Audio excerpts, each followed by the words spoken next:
Mountains and Me. Marie got up early, showered and changed, and prepared to conquer a mountain. "To the top," she said to her own determined face in the mirror. She marched down the carpeted wooden stairs into the kitchen and found her mom making French toast for her little brother. "You're up early," Mom said, cracking another egg. "Can I interest you in some French toast? Maybe some scrambled or an omelet?" Marie smiled back at her mom and held up one foot as an answer. She was wearing her heavy purple and brown hiking boots, scuffed and worn soft by countless climbs. "Oh, I see you're Beeline today. My apologies," Mom said with a smile. "There's peanut butter in the cupboard and granola bars are by the sink." Marie Beeline nodded and started to rummage around.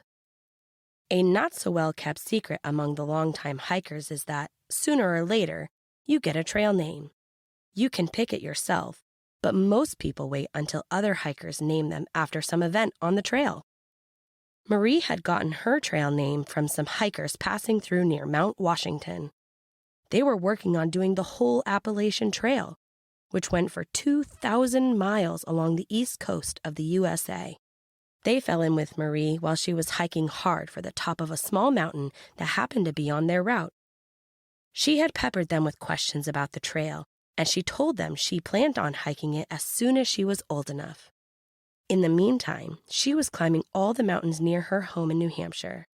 They had answered her questions patiently enough, but when they stopped for the third time to sit by a river and have a snack, Marie told them she was keeping on. "Making a beeline for the top, huh?" one had asked her. And when she nodded, they all started calling her Beeline and wished her the best. And this morning, Marie was tucked away, and Beeline was getting ready. She was going to tackle one of the hardest peaks in the area. It was easy near the bottom, a path she regularly hiked with her family. But up top, it was a different story. It got narrow and steep, and in some places you even had to go hand over hand like a real rock climber. Beeline had made a sandwich and grabbed a few granola bars and stowed them in her backpack. She also had water and bear spray and her emergency phone, plus a jacket and a few other necessities. It was a warm spring day, but on top of the mountain it would still have the icy teeth of winter's muzzle, and a frosting of clean white snow spread over the ground. "I still don't get why you want to do this every weekend," Mom said as Beeline finished packing her bag. "Why do you think?" Beeline asked, honestly curious. Mom tapped her chin, flipping a piece of French toast in the pan. "Well, if I had to guess, it's the nature, right? Quiet and beautiful, and I bet you see all kinds of spring flowers and trees and animals waking up all sleepy from hibernation. Is that right?" "That's right," Beeline said with a smile, but it wasn't quite. The nature was nice. The quiet was nice too, especially when her brother was feeling rambunctious and tearing around the house. But no, that wasn't the reason she loved to hike mountains. But it was an easy answer for her mom to understand, so she went with it. "Okay, well, have fun and be careful," Mom said. "I'll be with the group," Beeline said. "See you tonight." The group was Marie's Beeline's hiker group. They were led by a woman named Aggie, an old friend of her dad's. Most of the group were older and didn't talk much, but that's the way Beeline liked it. She climbed just ahead or just behind them for safety in numbers, but on the trail, she was in her own little world. A horn honked out front and Beeline gave her mom a kiss, ruffled her brother's hair, and then grabbed her pack on the way out the door. Out front, Aggie's van sat idling and knocking in the clear, warming air. "Come on, kiddo," Aggie shouted. "We want to get up and down by dark." "Let's go," Beeline said, throwing her pack in the back and climbing in after it. They picked up a couple other people, then they all spilled out at the trailhead. It was warm and quiet among the trees. The ocean roar of traffic and the bustle of city life seemed to fall away. Mom had been right. It was quiet and lovely and the nature. She could see birds chasing each other, tittering from tree to tree, squirrels stealing nuts, and blossoms bobbing on the breeze. It was beautiful, but it wasn't the reason she climbed. "All right," called Aggie when everyone was ready and wearing their bags. "Let's get going!" They started up the trail. Beeline got out ahead. She had earned her name after all, and followed the wide, root-gnarled path that wound through the trees and up the mountain. The smell was rich mud and sharp pine and wet leaves and sun-warmed stone. A deep breath filled her lungs and more, filled her body with the clean air of the mountain. Step by step, a smile on her face, she climbed. An hour or two later, Aggie called a stop for a 10-minute rest to gather the group again. Beeline rested on a log, drinking from her camelback and eating half a granola bar. While she did, an old climber with skin weathered as his walking stick took a seat beside her. Hambone, she remembered after a second. They called him Hambone. "Nice day for a climb," Hambone said. Up close, she could see he was even older than she'd thought. There were deep, jumbled lines in the skin around his eyes like bird nests. "You're Beeline, right? Just wanted to say hello."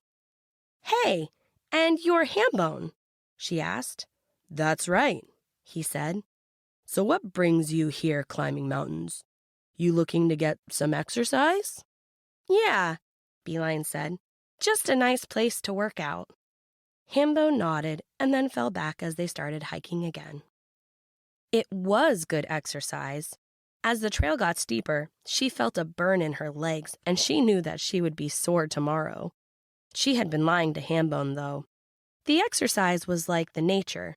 It was nice, but it wasn't why she climbed. Not even close.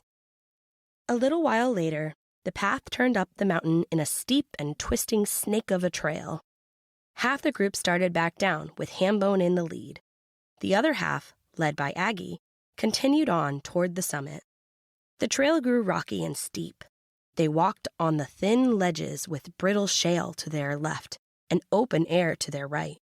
The trees grew thinner and further apart, the air an icy bite and wind sharp as fangs. A couple more climbers in the group decided to turn back, but Beeline had her eyes forward, on the summit that loomed high ahead but strangely close, like she could reach out and pluck it up with her hands. After they had to scramble over a series of jagged rocks, nearly big enough to be called boulders, a couple more people turned back, and Aggie called another break before the final ascent to the mountain peak. It was a hard trail, steep enough in places that you'd have to use your hands to go up on all fours like a real climber. Beeline was ready. "You look excited," said a woman next to her, the group called Shutterbug, or Bug for short. She was wearing a furry button-up parka and lopsided hat. Her camera, the one that had earned her trail name, was slung around her neck like always. "First time to the top?" "Yeah," said Beeline. "I can't wait." "I can tell," said Bug. "You're like me. You want to look down on the world from way up top and see everything all spread out below you, tiny and fun, like one big toy set." "The view," said Bug, patting her camera. "That's why I got into photography. The views out here are so amazing. You can't do them justice with words. Heck, even the pictures barely get it.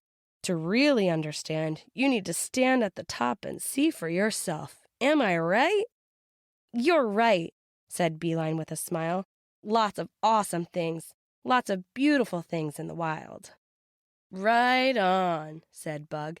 "See you at the top." Beeline nodded, but she privately thought that Bug was wrong. The view from way up in the mountains was amazing, but that wasn't why she climbed. "It's getting rough," called Aggie at the 5 or so of the group who remained. "Anyone who wants to make the summit, we're going now. Jackets on!" She winked at Beeline, and they started up. The wind howled like a lonely animal. It bit and pulled at her clothes as the trail grew steeper and steeper. Soon Beeline found herself holding on with her hands as the rock rose nearly straight in front of her. She followed Aggie, placing each foot, testing to make sure it can hold her weight, reaching up for a handhold of a crooked rock, pulling herself up again and again and again. She grabbed another rock high above, and it pulled free with the frosty stone like a baby tooth, leaving a dark socket of earth behind. It fell, and Beeline started to fall with it. "Whoa!" she shouted, more noise than a word. She reached up wildly and caught another stone. Her sliding fall stopped, but her knee bashed painfully into a jutting stone below.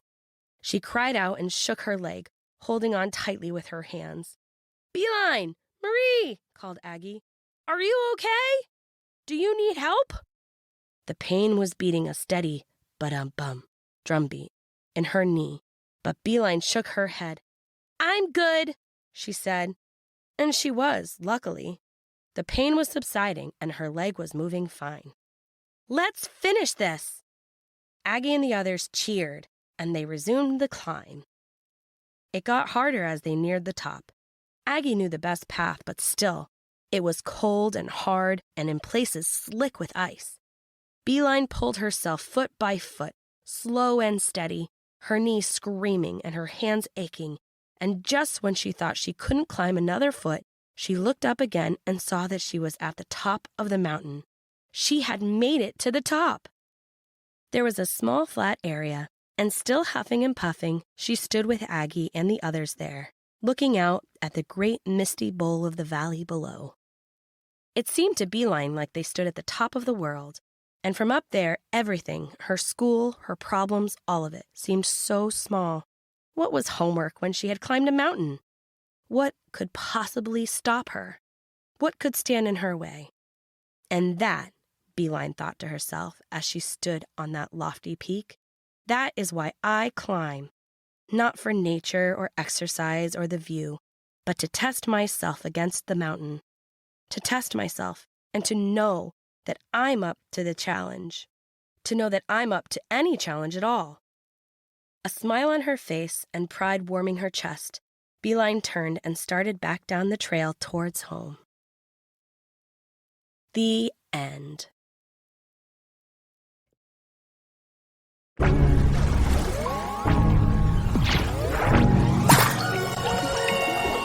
Thanks for listening!